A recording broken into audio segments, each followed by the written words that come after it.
오늘 말씀은요, 다윗의 유언에 관한 말씀입니다. 변화무쌍한 세상에서 우리는 짧은 인생을, 혹시 집사님 울리네요. 하울링 생기는데 좀 봐주셔요. 어떻게 살아야 하는지, 우리 인생을 어떻게 살아야 하는지 지혜나 또 하늘의 어떤 은혜가 절실히 필요한 시대라고 할 수 있습니다. 국내외적으로 또 경제적으로 굉장한 불안함이 닥치고 있고, 또 경제적으로도 불안한 상황이 계속 이어지고 있습니다. 우리 청년들은 정말 뭐를 해야 될까? 우리 딸만 보더라도 그래요. 뭘 해야 될지 뭐 이런 고민 저런 고민 하고 있습니다. 사실 우리 자녀 세대는 우리 지금 5, 60대의 상식으로는 이해가 안 되는 부분이 많잖아요. 그죠? 그냥 걔네들은 걔네들 나름대로의 세계가 있겠거니 생각을 합니다만, 아이들도 고민하더라고요. 어떻게 사는 것이 잘 사는 것일까? 이렇게 저렇게 어떤 때는 불면의 잠을 보내면서 그렇게 고민하는 자녀들의 모습을 보면서 안쓰럽기가 정말 이루 말할 수가 없습니다. 근데 오늘 본문에 보면 다윗이 그랬습니다. 이제 죽음을 앞에 두고 아들 솔로몬에게 어떻게 해야 잘 사는 것인지를 지금 가르치고 있는 장면입니다. 그래서 솔로몬을 앞에 두고 유언을 하고 있는 장면입니다. 오늘 이 장면을 통해서 우리에게 주신 교훈을 세 가지로 적용을 하면서 은혜를 나누기를 바랍니다. 첫 번째로는요, 강한 자가 되라는 거예요. 우리 2절 말씀을 다시 한번 함께 읽어보시겠습니다. 열왕기상 2장 2절입니다. 내가 이제 세상 모든 사람이 가는 길로 가게 되었노니 너는 힘써 대장부가 되고, 이 힘써 대장부가 되고라고 되어 있는데요. 영어 성경에 보면은 이 시작을 be strong으로 시작합니다. be strong. 성경에는 be strong 그렇게 시작하는 이 성경 구절들이 몇 구절 있죠. 신약 성경에도 있고 구약 성경에도 있고. 그런데 이 강해지라고 하는 것인데, 그 강한 어떤 모델로 남자를 두고 있어요. 그래서 여기 보면은 be strong as a man 이렇게 영어 성경에도 있고요. 또 show yourself as a man 이렇게 되어 있습니다. be strong, show yourself as a man. 무슨 얘기인가 하면은 이제 남자처럼 강건해라, 그런 의미입니다. 물론 여러분, 이 얘기를 들으면 여성들이 발끈할 수도 있습니다. 요즘처럼 양성평등 시대에 여성은 뭐 약하단 말인가? 여성은 약합니까? 강합니까? 제가 볼 때 훨씬 더 강해요. 우리 여성들이 이제 남자들이 잘 모르다가 철이 들기 시작하면서 여성이 강하다는 것을 비로소 깨닫기 시작하잖아요. 저도 이제 막 깨닫기 시작하는데 눈을 뜨기 시작하고 있습니다. 여성이 강하다 하는 것을 깨닫습니다. 그러나 육체적으로는 어떨까요? 육체적으로는 아무래도 남자가 강합니다. 우리 골프, 우리 한국 LPGA 선수들이 정말 세계에서 정말 탁월한 그런 그 실력을 과시하고 있습니다만, 남자 대회에 옛날에 미셸 위가 남자 대회에 한번 나갔다 어떻게 됐습니까? 컷탈락하고 말았어요. 컷탈락하고 말았어요. 그러니까 하나님이 처음부터 남자와 여자를 힘에 있어서는 좀 다르게 만들어 주셨다는 것을 알아야 됩니다. 그러니까 외적으로 볼 때는 남자가 강한 것을 우리가 억지로 부정하려고 해서는 안 됩니다. 그걸 인정을 하고 들어가는 것이 필요합니다. 여자 배구가 강하죠. 잘하죠. 그렇지만 남자 배구 팀하고 고등학교 팀하고 붙어서 국가대표팀이 이기기가 쉽지 않습니다. 그거는요, 하나님께서 남자에게 외적 강한 힘을 허락해 주셨다는 것을 우리가 인정할 필요가 있습니다. 애를 키워도요, 남자애 키우는 것하고 여자애 키우는 것하고 달라요, 틀려요? 다르잖아요. 남자애들이 그냥 용을 쓰고 하면은 어떻게 감당할 수가 없잖아요. 남자가 다르긴 다르다, 이런 얘기를 우리가 하면서 키웁니다. 그래서 여기 뭐 남자가 강하다고 하는 것이 총체적으로 강하다는 것보다도 어떤 이 강함의 상징으로 성경은 이제 묘사를 하고 있는 것입니다. 그래서 지금 이 변화무쌍한 세상 속에서 우리가 살아가야 할 방법은 좀 강한 마음을 가지고 살아가라고 하는 것입니다. 환경에 지지 말고, 주변의 변화와 도전에 우리가 주눅들지 말고 당당하게 하나님의 사람으로 서라고 하는 것입니다. 파도가 오면, 사람마다 파도가 있고 인생의 파도가 다 있습니다. 그 파도가 오면 그 파도를 두려워할 것이 아니라 그 파도를 이용해서 파도를 타고 나가는 그런 용기와 지혜가 필요한 것입니다. 어려운 상황을 돌파해 나가는 용기, 물론 내가 바꿀 수 없는 하나님의 주권적 영역도 있을 겁니다. 그럴 때는 그 받아들여야죠. 여러분, 신명기 29장 29절에 외우기도 좋잖아요. 신명기 29장 29절에 보시면은 나타난 것은 우리에게 속한 것이라고 말씀하고 있습니다. 그러나 이제 숨겨진 것은 영원히 하나님께 속했다고 말씀하고 있습니다. 우리가 아무리 이해를 하려고 해도 이해할 수 없는 그런 부분이 있어요. 그런 부분은 하나님께 속한 영역이에요. 하나님의 주권에 속한 영역이에요. 그거 우리가 바꾸려고 해도 바꿔지지도 않고 바꿀 수도 없는 것입니다. 그 감추어진 일을 우리가 인위적으로 바꾸려 할 때 오히려 역효과를 내게 되는 것을 알 수가 있습니다. 그러나 나타난 일은 영원히 우리와 우리 자손에게 속하였나니, 영원히 우리와 우리 자손에게 속하였다고 말씀하고 있습니다. 그러면서 각자의 인생을 살아갈 때 우리에게 나타난 일, 하나님께서 우리에게 맡기신 일들은 우리가 최선을 다하여 감당해야 하는 것입니다. 우리 앞에 목표를 세우고 그 목표를 이루기 위하여 날마다 강해지시기를 바랍니다. 성령의 사람은 큰 산도 옮길 수 있는 능력을 하나님께서 허락해 주시는 것입니다. 스가랴 4장 6절 7절 보면 하나님께서 스룹바벨에게 이런 말씀을 하시지 않습니까? 여러분, 바벨은 당시에 바사 왕국 시대에 이제 페르시아 왕국이죠. 바사 왕국 시대에 이 유다의 총독으로 임명을 받은 사람이에요. 유다 사람입니다만 제사장 가문입니다. 그런데 총독으로 임명을 받고 그가 성전을 건축을 하기 시작합니다. 여러분, 이스라엘 구약 역사에 있어서 성전이 세 번에 걸쳐서 이제 있게 되는 것을 여러분 아시죠? 첫 번째 성전은 이제 솔로몬에 의해서 지어진 성전입니다. 그리고 두 번째 포로 70년 만에 회복되어서 그들이 다시 성전을 짓게 될 때 바로 이 제사장 스룹바벨을 통하여 짓습니다. 스룹바벨이 제사장 가문인데 무슨 돈으로 짓습니까? 근데 하나님께서 그를 이 바사 왕에게 잘 보이게 만들어 가지고 그를 유다의 총독으로 임명을 받게 합니다. 그래서 그야말로 적국의 총독이 돼가지고 예루살렘에 부임하게 됩니다. 그리고 그가 했던 첫 번째 일이 바로 무너진 예루살렘 성을 회복하는 일이에요. 이게 이제 제2성전입니다. 그 제2성전의 규모가 솔로몬의 성전에 비해서는 3분의 1 크기도 안 되는 작은 사이즈입니다. 크기도 작고 볼품도 없고 초라한 그런 성전을 그가 짓죠. 짓다가 또 방해 공작 때문에 또 짓지도 못하고 중간에 또 포기했다가 다시 짓고 반복하면서 어렵게 그 성전을 완공합니다. 성전을 완공했더니 사람들이 성전에 너무 관심을 가지다 보니까 성전이 지었으면 다 된 줄 알고, 성전 지면 그때부터 뭘 해야 됩니까? 그때부터 하나님의 일을 해야죠. 봉사해야죠. 섬겨야죠. 그런 일을 해야 되는데 성전이 목표다 보니까 성전이 지어지는 순간 그때부터 이제 자기 집 짓는다라고 이제 돌아선 거예요. 예배대로 드려지지 못했습니다. 그래서 나중에 말라기 시대에 가면은요, 사람들이 11조도 드리지 않고 사람들이 교회의 이제 이 유지를 위해서 아무런 일도 하지 않게 되니까 말라기 선자가 일어나서 이 도둑놈들아 라고 하면서, 왜냐하면 제사장들이 살 길이 막막해지니까 밖에 나가서 일을 하기 시작했어요. 이 야간 작업을 하기 시작했어요. 문라이트를 하기 시작했습니다. 그래서 이제 알바를 이것저것 하면서 생업을 위해서, 요즘은 뭐 화가들도 그렇지 않습니까? 본업은 화가고 생업은 또 주유원으로 일하는 그런 분들이 많습니다. 참 예체능계에 계신 분들이 참 어려운 분들이 많더라고요.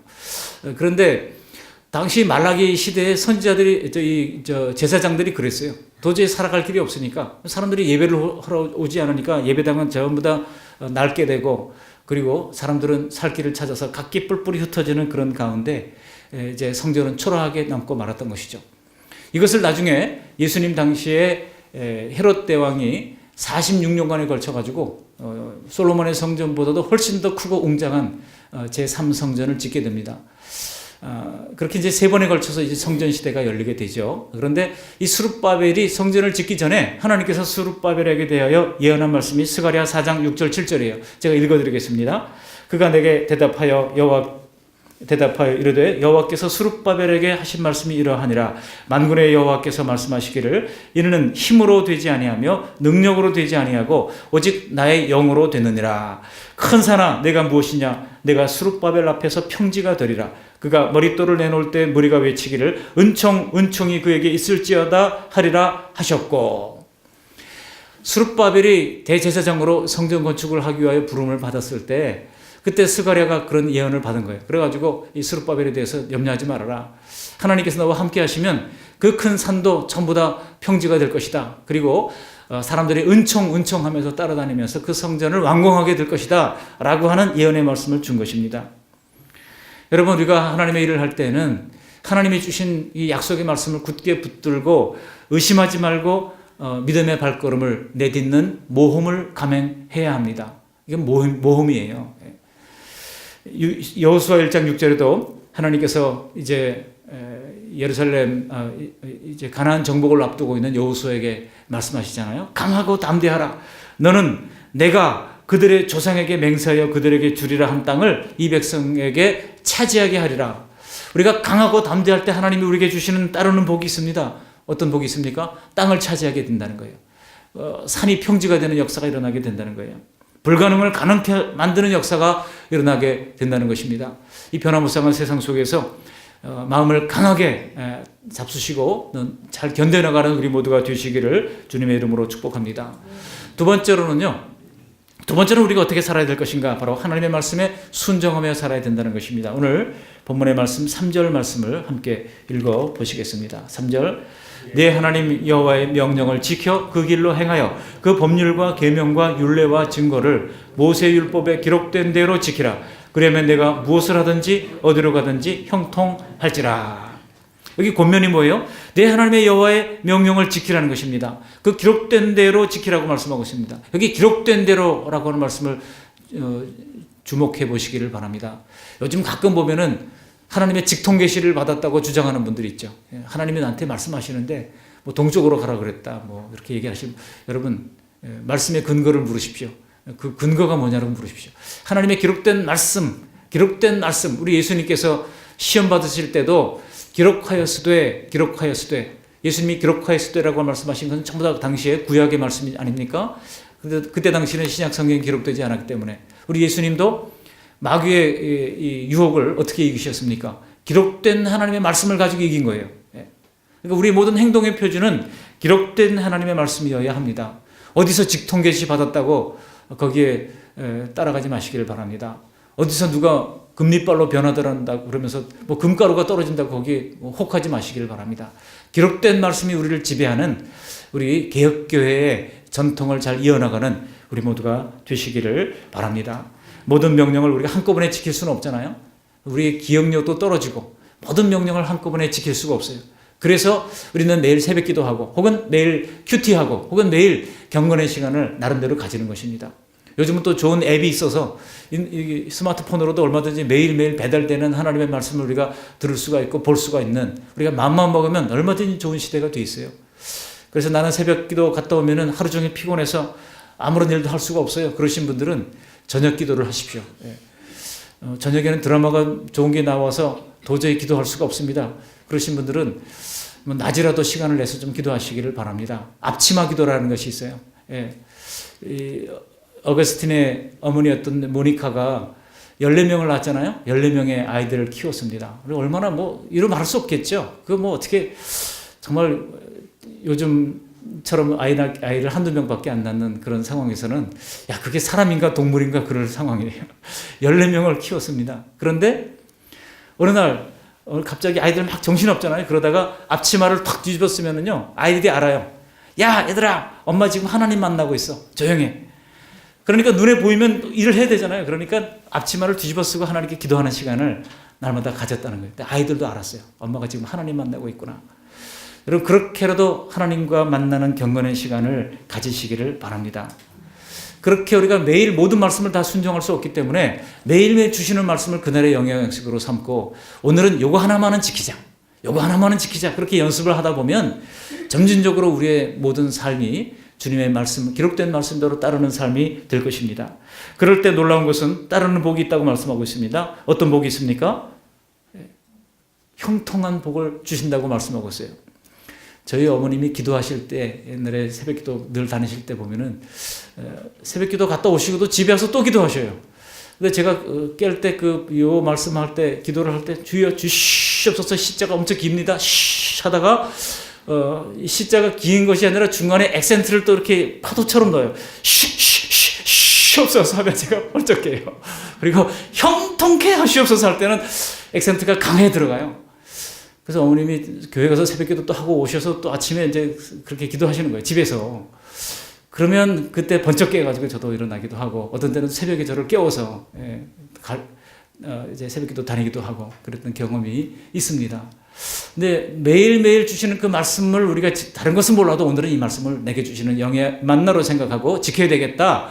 그러면 쉽잖아요. 그죠? 모든 계명을 우리가 한꺼번에 어떻게 더 기억하고 어떻게 더 지키겠습니까? 그러니까 매일매일 주시는 말씀을 오늘은 요거를 지키라고 주시는구나. 그렇게 생각하고 그 말씀을 받으면 여러분 매일매일 새벽 기도도 재미있고 큐티하는 것 재미있습니다. 그렇게 하나님의 말씀의 지배를 받는 삶을 누릴 때 하나님께서 우리에게 어떤 복을 주신다고요?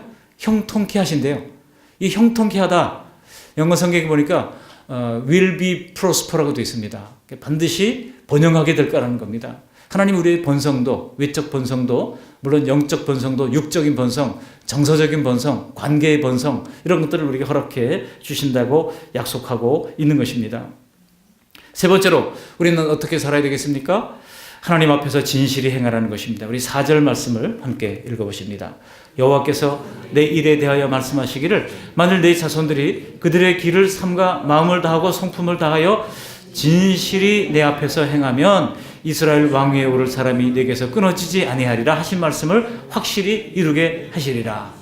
지금 다윗이 솔로몬에게 유언을 하면서요, 하나님 앞에 진실히 행할 것을 말씀하고 있습니다.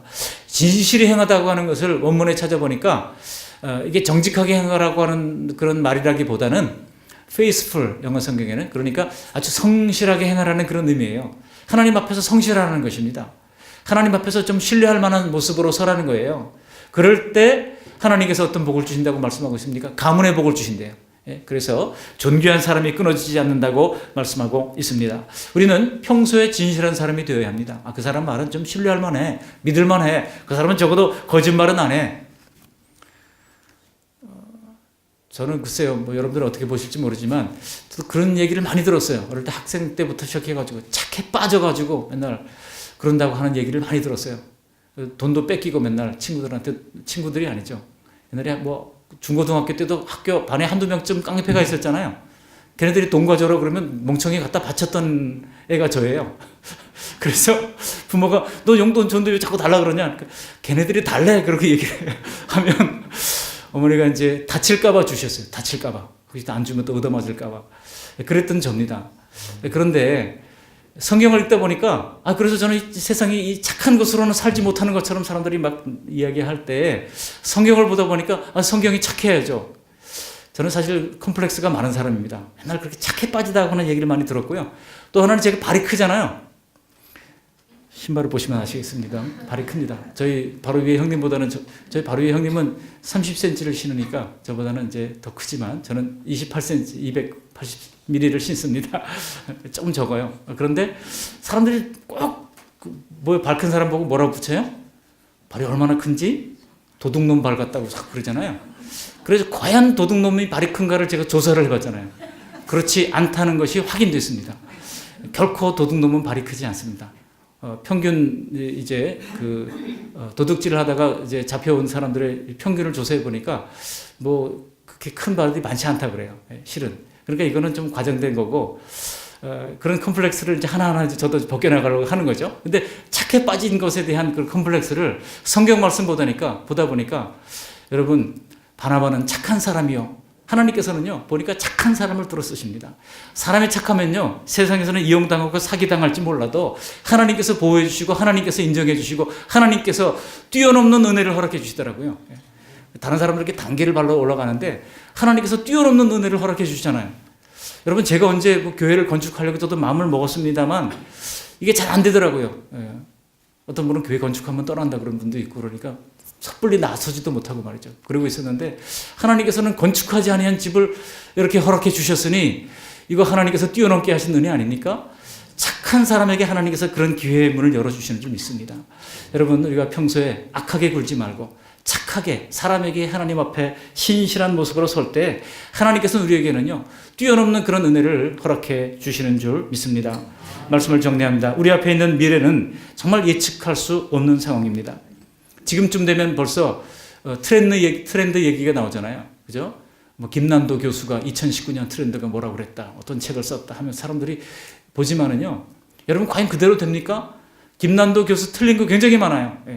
이런 방향으로 갈 거다 했는데 안 된 게 너무나 많아요. 몇 가지 된 걸 가지고 사람들이 환호하는데 사람들이 자꾸 미래를 예측하는데 관심을 많이 가집니다. 그러나 우리의 미래는 다 하나님께 속한 하나님의 영역이에요. 주님께 맡기고, 그저 우리는 주님께서 맡겨주신 이 신실함으로 오늘 세 가지를 말씀드렸습니다. 처음엔 뭐예요? 강해져라 하는 것이고, 두 번째는 뭐예요? 순종해라. 하나님 말씀에, 기록된 말씀에 특별히 순종해라. 그리고 세 번째는 그리고 신실한 사람이 되라. 사람에게 그리고 하나님에게 무엇보다 착한 사람이 되어서 하나님께서 이끌어주시고 인도해주시는 그런 은혜를 누리는 우리 모두가 되시기를 주님의 이름으로 축원합니다. 고맙고 감사하신 하나님, 오늘 아침부터 오후까지 주신 하나님의 말씀을 우리 마음에 잘 새기게 도와주시옵시고, 또한 이제 다시 직장의 현실 속으로 들어갑니다. 이 세상 속으로 들어갑니다. 세상 속에서 주님의 소금이 되고 빛이 되는 역사를 이룰 수 있도록 힘 주시고 능력 주시고 은혜 베풀어 주시옵소서. 강하게 하시고 말씀에 순종하게 하시고 진실의 행함으로 말미암아 하나님이 주시는 따르는 복들을 다 차지할 수 있도록 은혜를 베풀어 주옵소서. 땅을 차지하고 형통할 뿐만 아니라 자손의 복 가문의 복을 다 받을 수 있도록 은혜를 베풀어 주시옵소서. 예수님의 이름으로 감사하며 기도합니다.